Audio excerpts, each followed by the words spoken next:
नमस्ते। कभी सोचा है कि हमारे पैरों के नीचे जो जमीन है वो सिर्फ धूल नहीं है। असल में ये भारत की एक पूरी कहानी बताती है। एक जीती जागती दुनिया जो ये तय करती है कि हमारी थाली में क्या होगा और हम कैसे जिएंगे। तो चलिए भारत के मिट्टी के इस कह सकते हैं छिपे हुए संसार को थोड़ा और करीब से समझते हैं। ये एक बड़ा दिलचस्प सवाल है ना? आखिर महाराष्ट्र में कपास इतनी अच्छी क्यों उगती है, जबकि केरल की पहचान चाय के बागानों से है? भाई बात पौधे की नहीं है, असली राज वो उस जमीन में छिपा है जिसमें ये पौधे अपनी जड़ें जमाते हैं। तो अपने इस सफर के पहले हिस्से में हम मिट्टी को बनाने का समझिए एक नुस्खा देखने वाले हैं। और इस रेसिपी में 5 ऐसी जरूरी चीजें हैं जो सिर्फ भारत में ही नहीं पूरी दुनिया में मिट्टी बनाती हैं। तो ये हैं वो 5 मेन फैक्टर्स।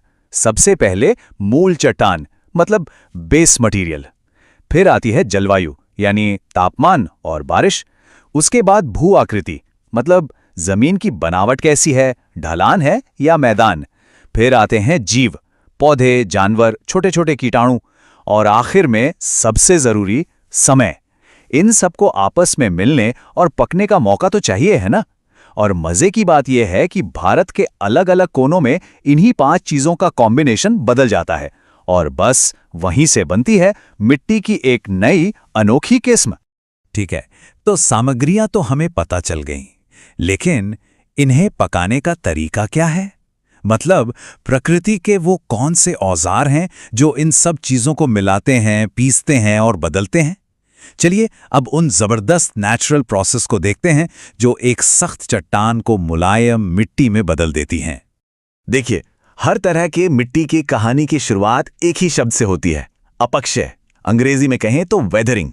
ये वो बेसिक प्रोसेस है, प्रकृति की वो ताकत है जो बड़ी बड़ी मजबूत चट्टानों को तोड़ तोड़ कर धीरे धीरे, बहुत धीरे धीरे छोटे छोटे कणों में बदल देती है। और बस यहीं से मिट्टी बनने का सफर शुरू होता है। अब ये अपक्षय भी ना 2 तरह का होता है और यहाँ क्लाइमेट का रोल बहुत बड़ा है। एक तरफ है भौतिक अपक्षय। सोचिए राजस्थान का रेगिस्तान, दिन में भयंकर गर्मी, रात में ठंड। इस वजह से चट्टानें फैलती हैं, सिकुड़ती हैं और टूट जाती हैं। कोई केमिकल चेंज नहीं, बस छोटे टुकड़े। दूसरी तरफ है रासायनिक अपक्षय। इसके लिए चलिए केरल। वहां की नमी और लगातार बारिश, पानी चट्टानों के अंदर के खनिजों को ही घोल देता है, मतलब उनकी पूरी केमिस्ट्री ही बदल जाती है। अब एक और जरूरी प्रोसेस है जिसे कहते हैं निक्षालन या लीचिंग। इसे ऐसे समझिए कि ये मिट्टी की धुलाई है। जिन इलाकों में बहुत बहुत ज्यादा बारिश होती है, वहां पानी क्या करता है, वो मिट्टी के सारे जरूरी पोषक तत्वों को अपने साथ घोलकर ऊपरी परत से बहुत नीचे ले जाता है। नतीजा, ऊपर की मिट्टी कम उपजाऊ रह जाती है। और निक्षालन से ठीक उल्टा एक प्रोसेस है जड़ोधन। अगर निक्षालन धुलाई है तो जड़ोधन जमा करना है। ये काम करती हैं हमारी नदियां।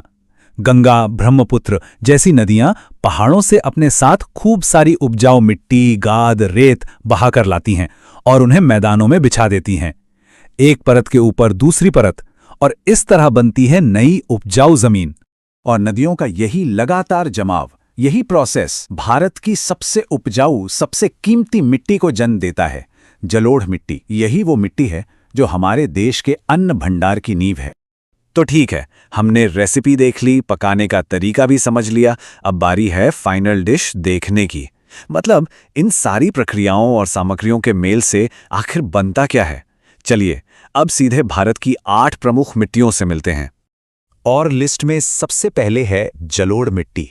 बिल्कुल नदियों का तोहफा। जैसा हमने अभी अभी बात की, ये सीधे सीधे उसी जलोढ़न वाली प्रक्रिया से बनती है। ये जो मिट्टी है ना, ये भारत के पूरे उत्तरी मैदान की लाइफलाइन है। गंगा ब्रह्मपुत्र का पूरा बेसिन इसी से बना है।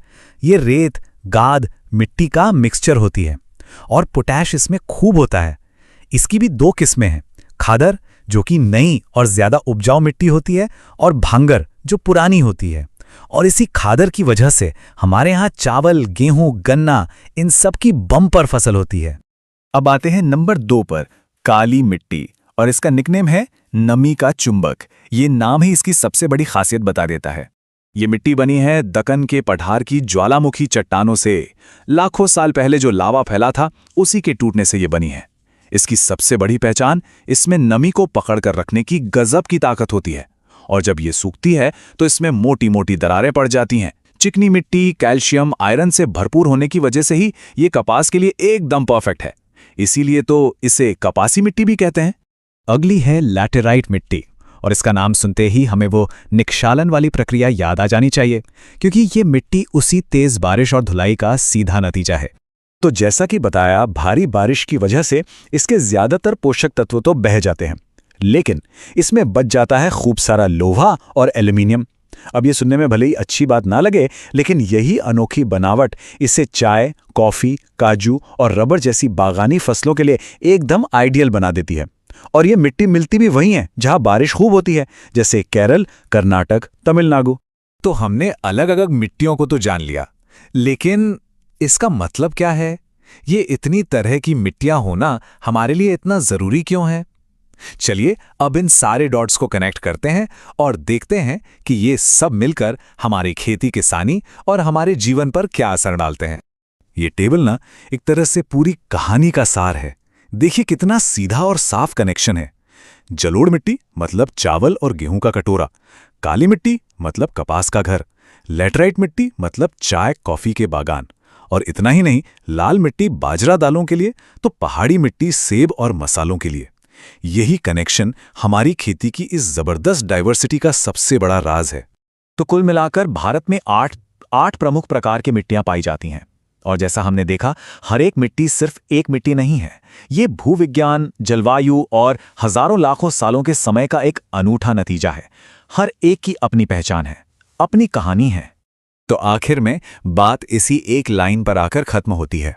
मिट्टी बनाने वाली प्रक्रियाएं, जिन्हें हम पेडोजेनिक प्रक्रियाएं कहते हैं, जब वो भारत के अलग अलग पर्यावरणीय फैक्टर्स के साथ मिलती हैं, तो नतीजा होता है ये अविश्वसनीय मिट्टी की विविधता। मिट्टी किसी भी सभ्यता की नींव होती है, ये तो सच है। पर एक सवाल यहां खड़ा होता है, क्या होगा अगर जिन प्रक्रियाओं ने इस मिट्टी को बनाया, उन्हीं में हम इंसानों की वजह से कोई बाधा आ जाए? ये एक बहुत ही नाजुक संसाधन है, और अगर ये नींव ही हिल गई तो ये एक ऐसा सवाल है जिसके बारे में हम सबको सोचना होगा।